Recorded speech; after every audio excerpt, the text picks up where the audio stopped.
What is the purpose of your work here at the United Nations? The main purpose, I would say, is the official recognition of Crimean Tatar people, first of all, but not only of them, in a capacity of indigenous population and indigenous peoples of Crimea, which logically should produce the range of the legal and political consequences for these peoples, who are Crimean Tatars, Karaites, Krimchaks, and Urums. All of them were, appeared, maybe said, during the historical process in Crimean Peninsula, which are very close one each other in anthropology and culture, but who are different by their religion, because Crimean Tatars, the biggest one, people are Sunni Muslims. Karaims have the special branch of Abrahamic religion, which is not very famous in comparison with Christianity and Judaism and Islam, because Karaites is the branch of this Abrahamic root of religion. Krimchaks, who are Jews by their religion, and Urums, who are Orthodoxes. And you are a representative of a tribe in particular, or all indigenous people of Crimea? Well, me personal, I'm Crimean Tatar, but I'm head of organization which is called the Foundation for Research and Support of Indigenous Peoples of Crimea, and in our activity we try to cover interests not only of Crimean Tatars but of all indigenous peoples of Crimea.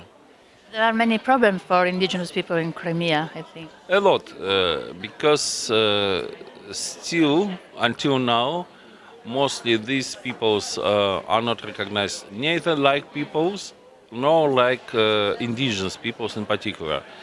All regimes who dealt with all these peoples preferred to look to them like to ethnic groups or national minorities or something like this. And for comparison, we have some communities of Crimean Tatars in Romania, for example, contemporary Romania, who are our diaspora, but in cultural and social life they are more strong than Crimean Tatars in Crimea. Karais in their language, Karais or Karaites, they have the small group in Lithuania, which is non-comparable, better protected by the Lithuanian state, where they are diaspora of Crimea than inside of Crimea.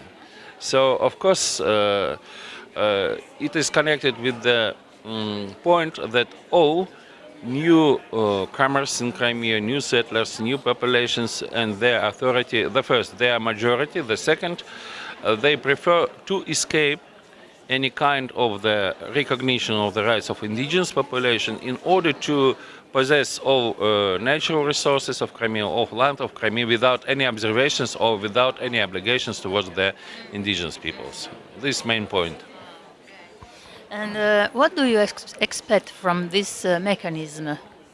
Well, very hard question. I don't wait something very straight, from the today's activity of mechanism. I started to come to Geneva in the era of working group on indigenous populations in 1994, and I would say that I couldn't say about some separate achievement, but as a trend, first of all, the Declaration on the Rights of the Indigenous Peoples was adopted, despite the Ukrainian government, who possess of Crimea, by international law, abstained at the time of the voting for declaration. But due to the recent developments, I mean this international conflict between Russia, who pretend to be master of Crimea, and Ukrainian parliament and consequently government officially recognized the Declaration of the Rights of Indigenous Peoples and recognized Crimean Tatars like indigenous peoples of Crimea. De facto is a little bit late because Ukrainian state does not control the territory of Crimea now, so this is a recognition outside, which don't influences to the position of Russian government, maybe even vice versa. In contradiction to this, Russian government, who factually control Crimean territory now since several months, past, they again, like Ukraine at the very beginning, tried to escape any considerations of the autochthonous population of Crimea, like indigenous peoples. They say everybody is equal, everything should be decided by the voting, preliminary understanding that the Crimean Tatars and other indigenous peoples are less than 20% of population, and any voting is de facto depriving of any perspective to recognize their rights. We talked before about the links between Italy and Crimea. Can you say something? There, in comparison with some parts of the world which were so-called discovered recently, I mean 500 years ago, 600 years ago, even 100 years ago, Crimea was at the crossroad, or one of the crossroads of the world civilization, European civilization, and connections between Crimea and Italy, contemporary Italy, go back to ancient time, because we have the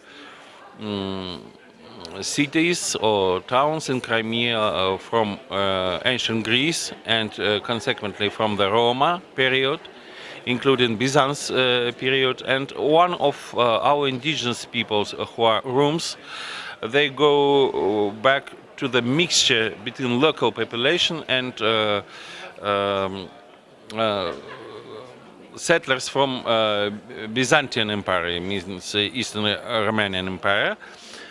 So they have, even in blood and culture and cultural manifestations, some parts maybe very ancient of Romanian culture and Italian culture, but we even have rather fresh mixture with the Italians, because we had since the 15th century we had colonies in Crimea, Genoese and Venetians, mostly in Sudak and Feodosia, or Kaffa of that time, and small castles over the sea.